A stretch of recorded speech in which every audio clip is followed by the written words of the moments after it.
Hello everyone, I hope you're well. Welcome back to the Hannah Tay channel. Today I'm going to talk about how and why I annotate my books. This is actually a video that I have never done before, which I'm very surprised about because I annotate almost every book that I read. So I'm just going to get straight into it. When I sit down to read a book, I always have like a little kit with me, and the kit is I have different colour highlighter pens. I have sticky tabs. This is one I actually got in a Christmas cracker, and then this one came in a set. And then I have a normal pen, so I can just write my notes in it on the things that I've highlighted. And I have two examples of things that I have annotated for different reasons. So the first one is a book that I read this year and I absolutely loved. This is Han Can's Greek Lessons, and I tabbed quite a few moments within this, and I only tabbed the moments that I wanted to reread. So things that I thought were beautifully written or said something about my own life, I tabbed those moments. And sometimes I really worry about when I die, all these books behind me and the stuff that I have written in them, because they almost read like diary entries. And so I don't want my children to have the books because I don't want them to read like my diary. It just seems really weird to me. And so I think I'm going to burn all my books before I die. I really worry about what have I written in these books at different times. You know, when you're like feeling more down, so you might have written something quite down about your life, or you're like younger, so you might cringe at different things that you have written about your life. Although I hate the idea of cringing about your younger self, because I feel every version of yourself is a version of yourself. To look back on everything like your teenage diaries and destroy them because you don't feel that way anymore, it's all part of the growing of who you've become. But anyway, I do worry about what I've written in these books and that one day someone else might read them after I have died, but that's just how I do it. So it's almost like a diary journal entry sometimes, is I'll highlight a bit in a book and I'll go, oh, this is exactly how I feel. This has summed up exactly my feelings on this situation right now. And then I might elaborate a little bit more. Other bits I might just go, this is beautifully written. I want to come back to this and remind myself of this as kind of a pick-me-up, or this is like devastatingly written. Like within a lot of these in Han Can's Greek Lessons, they're very sad but so beautifully written that I definitely want to go back and reread. Instead of reading the whole entire book again, I can just reread those passages again that I loved the most. When I started annotating my books, I don't think it was a personal journey. I think it was just how you learn to annotate things at school for exams.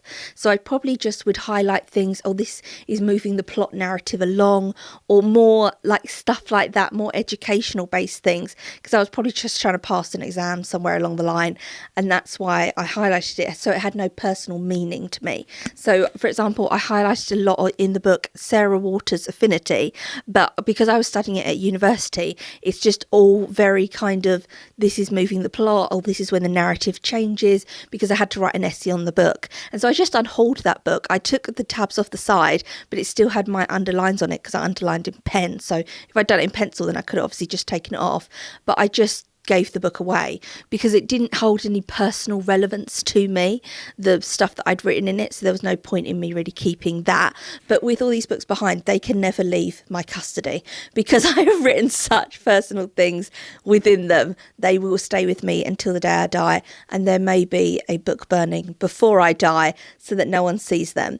So I normally, it's because I don't want to reread the whole book, and there's a passage that I love or resonates with me, and I want to go back to that without having to reread the whole book. So that's why I have tabbed a lot in this one.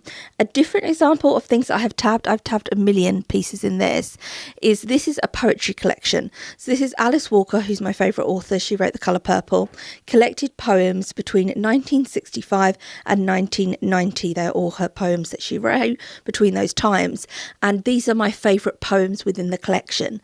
And so instead of reading the whole collection again, or having to remember the titles of the poems, which is like, I've tabbed too many to remember them just in my mind, I can just go directly to them. And I would actually like one day to write the names of the poems on these tabs, get bigger tabs, and then write the names of the poems so I can go directly to the poems that I love from the book. And so that's why I've annotated that. It's not really a personal thing, it's because I personally love those poems. And this is an example of how I annotate. So I highlight the passage that I want to. I then put a sticky tab so I know what part of the book it's in. And then I normally write along the margins what I thought of it or how it has relevance to my life or why I highlighted that moment within it.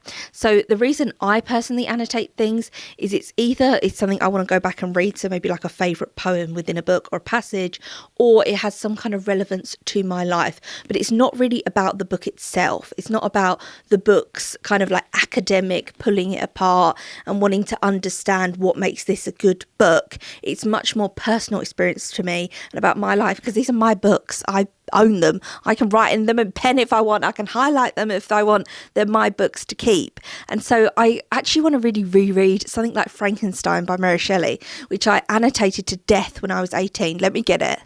With little cat stickers. I forgot. I had these little cat stickers. They're little ginger cat stickers. And I'm just fascinated to know what I wrote in this, what I wrote about this. I'm kind of scared though, because I was 18. Oh my God, read in 2014. I've even put in it, and I was on holiday in France at the time. I've even written on a little sticker on the inside, that's like the price tag sticker, because I got it from a charity shop, where I was and what year. Oh my gosh. So this is when I first started annotating books. So this is very kind of me just explaining the story. So I've highlighted this bit and I've gone, the only part of the book that you hear from the monster's side of the story, the monster's thoughts, monologue, monster talking, and then other parts I've highlighted and underlined, but I haven't written anything.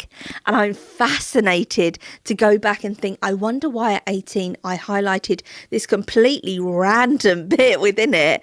I wonder what was going on in my life. It's almost like a time capsule of my life, all these books that I've annotated. I just love the kind of time capsule element within it for me personally. So yeah, how I annotate, how I actually do it, just highlighter pens, a little sticky tabs so I know where in the book. These are like essential to it, so I know where in the book that I actually have got to, because I would lose a book journal. I love the idea of having a book journal where you don't actually write in the book itself, but you would write like Frankenstein, page 48.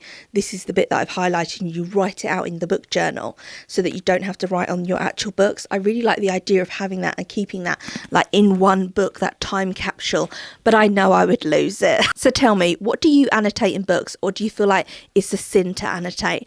I'm going to end this video here. I'm doing 3 videos a week, Monday, Wednesday and Friday, and all those videos will be uploaded before 9 a.m. Wednesday will probably be a vlog, non-bookish content, and then Monday, Friday we're sticking to bookish content. So I hope you're going to join me on this journey of 3 videos a week, and I'm going to end it here. Let me know what your thoughts are. Is it a sin to annotate, or do you like the time capsule idea, or do you like to keep it a bit more academic? You want to read back, and you want to read back the moments that really pinpoint the story and push the story, or maybe plot points. So when there's a twist within the story, you like to highlight that bit within it because that's maybe your favourite part of the book and it has no personal relevance to your life. It's just something you find interesting because you like that book. Let me know. I'm going to end this here, and I will see you again soon for another video. Thank you for watching.